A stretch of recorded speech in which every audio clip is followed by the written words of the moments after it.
Hallelujah. Hallelujah. നമ്മുടെ വീട്ടില് കുടുംബ പ്രാർത്ഥനയ്ക്ക് നമ്മൾ പാട്ട് പാടുന്നത് നമ്മുടെ കുടുംബത്തിന് വലിയൊരു ഐശ്വര്യമായിരിക്കും എന്നച്ഛൻ ഓർമ്മിപ്പിക്കട്ടെ.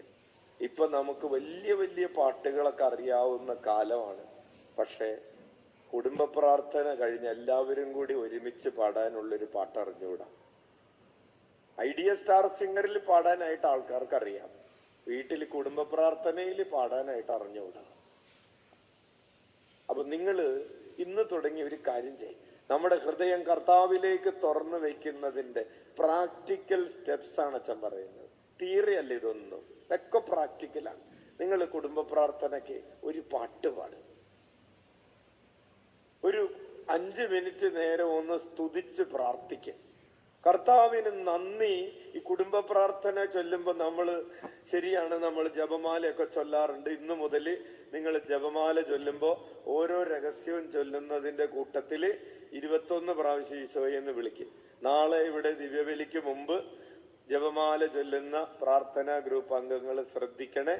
നിങ്ങൾ ഓരോ രഹസ്യം കഴിയുമ്പോ 21 പ്രാവശ്യം ഈശോയെ എന്ന് വിളിക്കും. എന്നിട്ട് പ്രാർത്ഥനയൊക്കെ കഴിഞ്ഞ് കുടുംബത്തില് നമുക്ക് ഇന്ന് ലഭിച്ച എല്ലാ അനുഗ്രഹങ്ങളെയും ഓർത്ത് നന്ദി പറയാമെന്ന് പറഞ്ഞ് ഒരു 2-3 മിനിറ്റ് ഒന്ന് സ്തുതിച്ച് നന്ദി പറഞ്ഞ് പ്രാർത്ഥിക്കുക. നന്ദി പറഞ്ഞ് അച്ഛന്റെ ആശ്രമത്തില് ആവില സദൻ ധ്യാന കേന്ദ്രത്തില് എല്ലാ ദിവസവും രാത്രി 8:30 മുതൽ 9 മണി വരെ യേശുനാമ ജപമുണ്ട്. 1000 പ്രാവശ്യം ഈശോയെ എന്ന് വിളിക്കും. അതിനുശേഷം 9 മണിക്ക് പിറ്റേ ദിവസത്തെ കുർബാനയുടെ വചനം വായിക്കും, ചെറിയൊരു വിചിന്തനം നടത്തും. അതിനുശേഷം ഈ ദിവസം ചെയ്തു പോയ പാപങ്ങളെ ഓർത്ത് അനുദപിച്ച് അല്പസമയം ചെലവഴിക്കും. അതിനുശേഷം കർത്താവ് ഇന്ന് തന്ന എല്ലാ അനുഗ്രഹങ്ങൾക്കും നന്ദി പറയാമെന്ന് പറഞ്ഞ് അല്പസമയം നന്ദി പറഞ്ഞ് പ്രാർത്ഥിക്കും.